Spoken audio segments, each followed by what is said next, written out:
Hello everyone, this is Seema and I welcome you all in civil academy YouTube channel. बहुत बहुत स्वागत है आप सभी का सिविल एकेडमी यूट्यूब प्लेटफॉर्म पर। चलिए स्टार्ट करते हैं अपना टारगेट यूपी पीसीएस का, जो हमारा यूपी स्पेशल चल रहा है एंड इसको अब मैंने मेंस में कन्वर्ट कर दिया है। तो मेंस के लिहाज से अब हम इसे डिस्कस करेंगे फटाफट से कि क्या क्या इंपॉर्टेंट एंशंट हिस्ट्री का मैंने स्टार्ट किया था। आई होप आप लोगों ने प्रीवियस 2 क्लासेस जो हैं वो देख ली होंगी and in the last class मैंने आप लोगों को एक क्वेश्चन भी दिया था, वो भी डिस्कस करूंगी, लेकिन अभी 1-2 लेक्चर्स के बाद डिस्कस करूंगी। ठीक, तो चलिए एंशंट हिस्ट्री में हम आगे चलते हैं। क्वेश्चन अगर कहीं किसी को अभी नहीं पता हो, आज पहली बार अगर आप वीडियो देख रहे हैं, तो क्वेश्चन ये है आपका मीन्स का कि archaeological material found in Uttar Pradesh are useful in understanding the progress of man in India. हमें इस पर कमेंट करना है। 250 वर्ड्स का है एंड 10 मार्क्स का है। इस पर हमें कमेंट करना है, यानी उत्तर प्रदेश से प्राप्त पुरातात्विक साक्ष्य भारत में मनुष्य की प्रकृति को समझने में सहायक हैं। हमें इस पर टिप्पणी करनी है। आप लोग अपने आंसर्स या तो हमारी जो वेबसाइट है उस पर एक ब्लॉग का कॉलम है वहाँ पर भी अपलोड कर सकते हैं, या फिर हमें ईमेल भी कर सकते हैं। ईमेल हमारा आपको डिस्क्रिप्शन बॉक्स में भी मिल जाएगा, और साथ ही साथ आपको हमारी वेबसाइट जो है www.civilacademy.in, वहाँ पे भी आपको हमारी जो ईमेल आईडी है वो मिल जाएगी।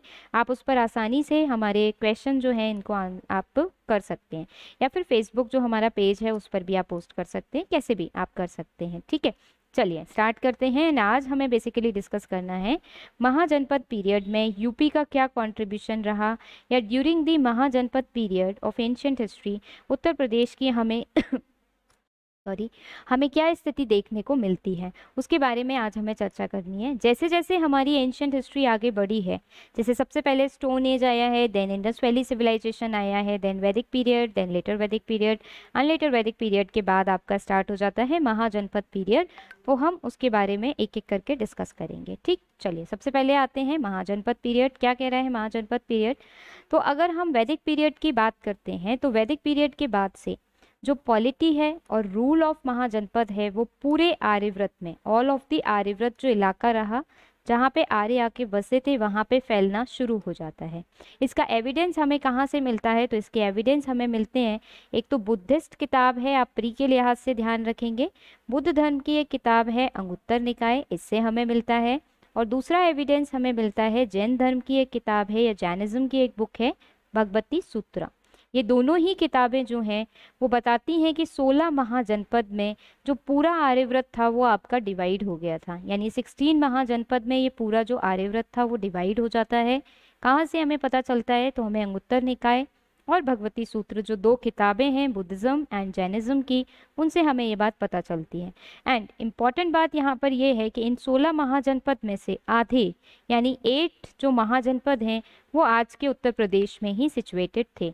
इसका मतलब यह है कि महाजनपद पीरियड का बहुत बड़ा इम्पैक्ट हमें यूपी के अंदर दिखाई देता है, एंड वी कैन इजीली से कि महाजनपद पीरियड और उत्तर प्रदेश का एक क्लोज लिंक है, बिकॉज 16 महाजनपद में से most of the Mahajanapada, that is the half Mahajanapada जो हैं वो हमें उत्तर प्रदेश के, प्रेजेंट के उत्तर प्रदेश के इलाके में ही देखने को मिलते हैं, जो इस एविडेंस से कंफर्म होता है कि हाँ महाजनपद जो है वो यूपी के लिए बहुत इंपॉर्टेंट रहे। अब 16 महाजनपद की अगर हम मैप में लोकेशन देखें तो आप यहाँ पर देख सकते हैं, एक है आपका काम्बोज, तक्षशिला इसकी कैपिटल, देन आपका गंधार।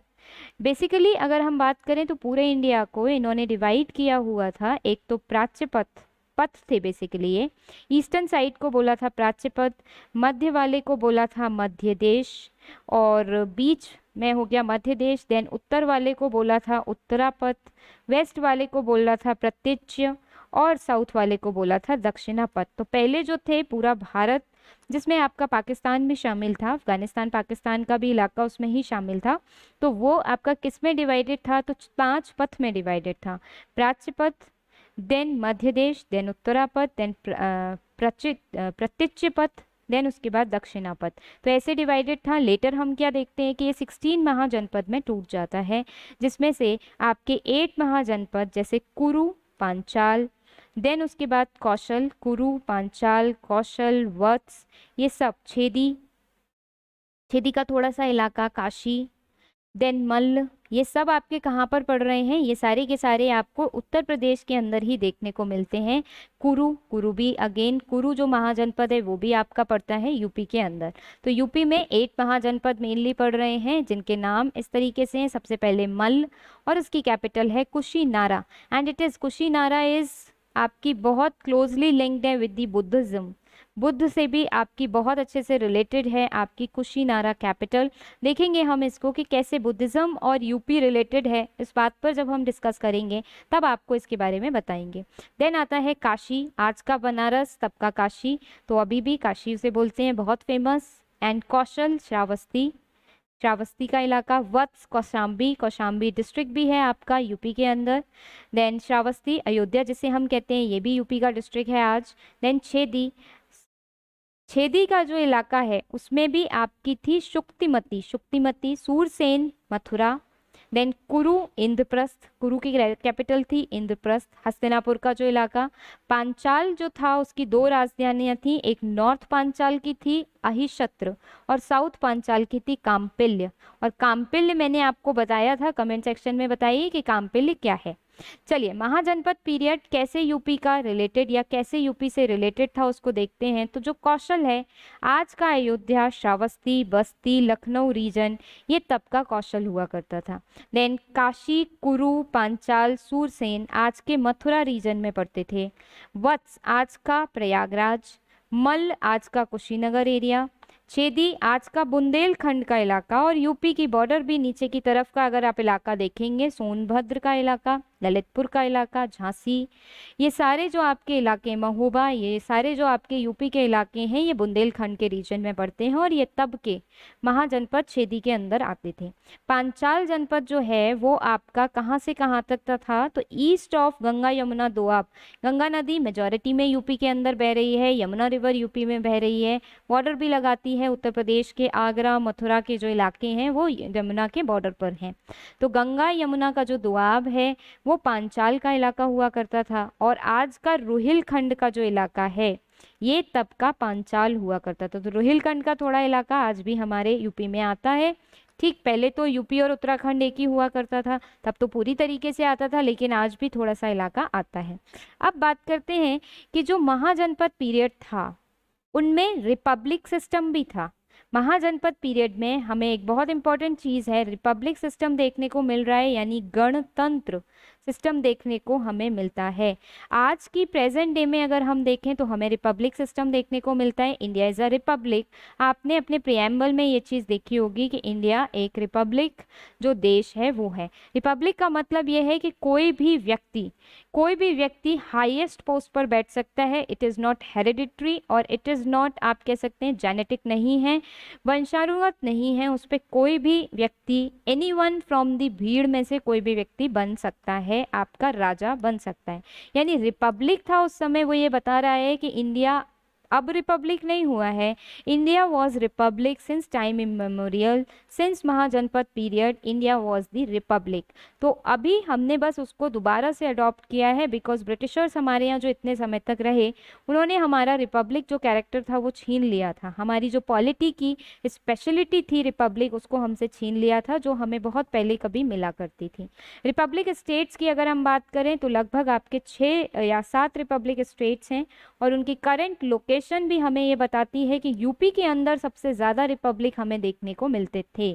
तो यूपी में सबसे पहले है शाक्य ऑफ कपिलवस्तु, कपिलवस्तु के जो शाक्य हैं और इनसे संबंधित रहे हैं आपके भगवान बुद्ध, तो इनको भी हम कोरिलेट करेंगे बुद्धा की, जब हम बुद्धिज्म पढ़ेंगे कि how Buddhism is related with the Uttar Pradesh, तब हम इस पर भी बात करेंगे। तो आज का जो सिद्धार्थ नगर आप देखते हैं वो है आपका Shakya of Kapilavastu which was the republic at that time. Then Koliya of Ramgram, Gorakhpur का इलाका। मौर्य ऑफ पिपलीवन, मौर्य ऑफ पिपलीवन आपने सुना होगा, पिपलीवन के मौर्य जो हैं वो भी गोरखपुर के रीजन में ही पड़ता था। मल्ल ऑफ पावा, पावा के मल्ल, ये भी आपका एक रिपब्लिक था, और ये फाजिल नगर जो आज का है वहाँ पे। मगाज ऑफ समस, समस सुमंगरी, यहाँ पे है मिर्ज़ापुर के इलाके में, एंड केशपुट, कलाम ऑफ केशपुट ये गंगा यमुना बेसिन में, और मल्ल ऑफ कुशीनगर ये कुशीनगर के रीजन में। सो इस तरीके से हम एक और हिस्ट्री में एक चीज़ पाते हैं जो आज प्रेजेंट हमें रेलिवेंस देती है कि India was not the republic present time में ही इंडिया रिपब्लिक नहीं है, it was republic since time of the Mahajanapada period. And a number of examples हमें यहाँ पर दिखाई देते हैं जो उत्तर प्रदेश में हमें रिपब्लिक स्टेट्स देखने को मिलते हैं, whether it is Shakya of Kapilavastu, और it is Maurya of Pippalivan, और it is Malla of Pava, they all were the republic. That means तब हमारे यहाँ पर रिपब्लिक सिस्टम एग्जिस्ट करता था, राइट। नेक्स्ट आगे चलें अगर, तो अब देखते हैं कि बुद्धिस्ट लिटरेचर हमें क्या बताता है कि हाउ या which kind of republic system was there in that time of Mahajanapada period, यानी महाजनपद काल में किस तरीके का रिपब्लिक सिस्टम था। तो हमारे यहाँ पर बुद्धिस्ट लिटरेचर जो कि जातक है, मेनली जातक कथाएं आपकी जो बुद्धिस्ट लिटरेचर का पार्ट है, उन्होंने ये बताया कि रूलर्स जो थे रिपब्लिक के वो चूजन होते थे डायरेक्टली बाय द पीपल। और हमारे यहाँ आज भी जो रिपब्लिकन सिस्टम है, हम क्या कहते हैं कि republican system means head of the state is elected by the public और it is not the hereditary. Hereditary नहीं है। हाँ, हमने अभी हमारे यहाँ जो प्रेसिडेंट है उसका इलेक्शन इनडायरेक्ट रखा हुआ है, इनडायरेक्टली पीपल से इलेक्ट होकर के जाता है, but it is elected, not it is hereditary. Hereditary नहीं है। रिपब्लिक का मतलब ये हुआ कि it is not hereditary, it is elected. तो तब का भी जो रिपब्लिक था वो chosen directly by the people, लोग अपने रूलर को डायरेक्टली पब्लिक ही क्या करती थी, इलेक्ट करती थी या चूज करती थी। ये रिपब्लिक्स जो थे, जो भी रूलर्स थे, they were not the subservient of any monarch. ये डेमोक्रेटिक लाइंस पे काम करते थे, यानी आज हमारे यहाँ डेमोक्रेसी आज नहीं आई है, हमारे यहाँ डेमोक्रेसी सिंस टाइम इमेमोरियल से हमारे यहाँ प्रीच होती थी। ड्यूरिंग द महाजनपद पीरियड जो रिपब्लिक्स एग्जिस्ट करते थे, they have the democratic system, उनके पास भी डेमोक्रेटिक सिस्टम था।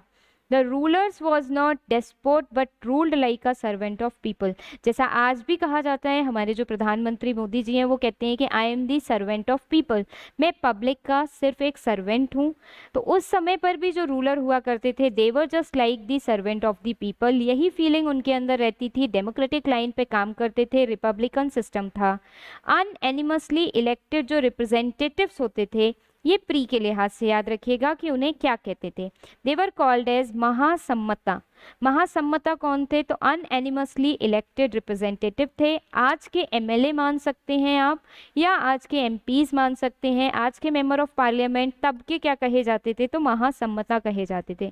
तो नथिंग इज न्यू जो आज हम फॉलो कर रहे हैं, this was exist that time also, तब भी वो एग्जिस्ट करता था।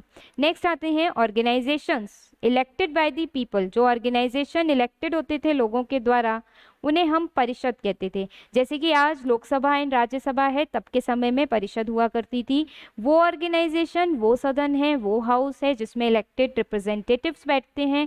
इसी तरीके से तब भी इलेक्टेड रिप्रेजेंटेटिव्स बैठते थे, उन्हें हम परिषद कहते थे। और जो स्ट्रक्चर जिसमें ये हाउस होते थे, ऐसे ऑर्गेनाइजेशन को हम क्या बोलते थे, संस्थागार। तो परिषद आपकी हुई क्या, संसद भवन, या आप लोकसभा कह सकते हैं। संस्थागार हुआ आपका संसद। आज की संसद तब का संस्थागार की तरह साउंड करता है, ठीक है। नेक्स्ट आते हैं assembly of prominent members of this परिषद वाज रिफर्ड टू एज कुलाकास, यानी अष्टकुलाकास क्या होते थे, ऐसी असेंबली, ऐसे लोगों का समूह होता था परिषद के अंदर जो प्रोमिनेंट मेंबर्स होते थे। जैसे लोकसभा के अंदर भी हम कमेटीज देखते हैं, कमेटीज में कुछ अच्छे अच्छे लोगों को आप रखते हैं। तो ये कमेटीज बेसिकली तब की कैसी, यानी आज की कमेटीज तब के कैसे साउंड करती हैं, तो तब की अष्टकुलाकास की तरह साउंड करती हैं। आज की जो कमेटीज, पार्लियामेंट्री कमेटीज बनाई जाती हैं वो, यानी कुछ भी नया नहीं है, आप देख पा रहे होंगे। इट्स मेंबर वुड बी, ये जो मेंबर्स होते थे इन कमेटीज़ के या इन अष्टकुलाकास के, वो बहुत अच्छे क्लैन से बिलोंग करते थे, अच्छे कबीले से बिलोंग करते थे। और आज भी हमारी कोशिश ये रहती है कि जो पार्लियामेंट्री कमेटीज़ होती हैं उनमें हम जो स्पेशलिस्ट हों उनको जगह दी जाए, जिनके पास अच्छा नॉलेज हो उन्हें जगह दी जाए, ठीक। तो आज हम नॉलेज के बेसिस पर करते हैं। All decision of the administration would be adopted by consensus, और वोटिंग के थ्रू होता था, जैसा आज भी होता है जितने भी एडमिनिस्ट्रेशन के डिसीजंस होते हैं वो कंसेंसस के थ्रू होते हैं, सबके बहुमत से होते हैं। कोई विधेयक या कोई भी आपका एक्ट तभी बन पाता है जब सब लोग उस पर हाँ बोलते हैं। ठीक, तो चलिए आज इतना ही रखेंगे, हम महाजनपद पीरियड तक ही रखेंगे। इंपॉर्टेंट फीचर्स जो महाजनपद पीरियड के आज हमें वर्तमान से रेलिवेंसी दिखाते हैं या वर्तमान से आप कह सकते हैं मैच दिखाते हैं, सिमिलैरिटी दिखाते हैं, उनको आप याद रखिएगा कि तब का परिषद आज की लोकसभा के समान है। बिकॉज आपको क्वेश्चन दिया जा सकता है कि during the Mahajanapada period the system और the system of government is somewhat similar to the present system, या आपको ऐसा दिया जा सकता है कि आज के समय का जो पॉलिटी का सिस्टम है हमारा, it has some imprints of the Mahajanapada period comment. आपको ऐसा दिया जा सकता है, तो आपको ध्यान रखना है कि which features of that time of Mahajanapada time is similar to the present political system. आज के पॉलिटिकल सिस्टम से कौन से फीचर्स हैं जो तब के टाइम के मैच करते थे। ठीक, तो आप ध्यान रखिएगा इस चीज़ को। नेक्स्ट जो टॉपिक है आपका कि हाउ बुद्धिज्म के वेरियस एविडेंसेस हमें उत्तर प्रदेश के अंदर मिलते हैं, अ कल्चर और रिलीजियस, आप कह सकते हैं एक कल्चर, एक रिलीजियस और एक सोसाइटल, आप कह सकते हैं कि हमें कनेक्शन उत्तर प्रदेश और बुद्धिज़्म का कैसे दिखाई देता है, उसके बारे में मैं बात करूंगी आपसे कल। आई होप आप लोगों को ये सीरीज़ बहुत पसंद आ रही होगी एंड आप एनालिसिस के साथ में इसको देख रहे होंगे और आपके लिए मेंस के लिए बहुत हेल्पफुल होने वाली है। बिकॉज यहीं से पॉइंट्स आप लोगों के निकल के आएंगे आंसर्स में। एनी क्वेश्चन कोई भी पूछा जाएगा, आप इजीली उसे to the within a time and on the spot आसानी से उसे आंसर कर पाएंगे। With these words I am closing my this session. If you like this session then please like, share and subscribe the channel and stay tuned. Civil Academy. Thank you so much. Have a nice day.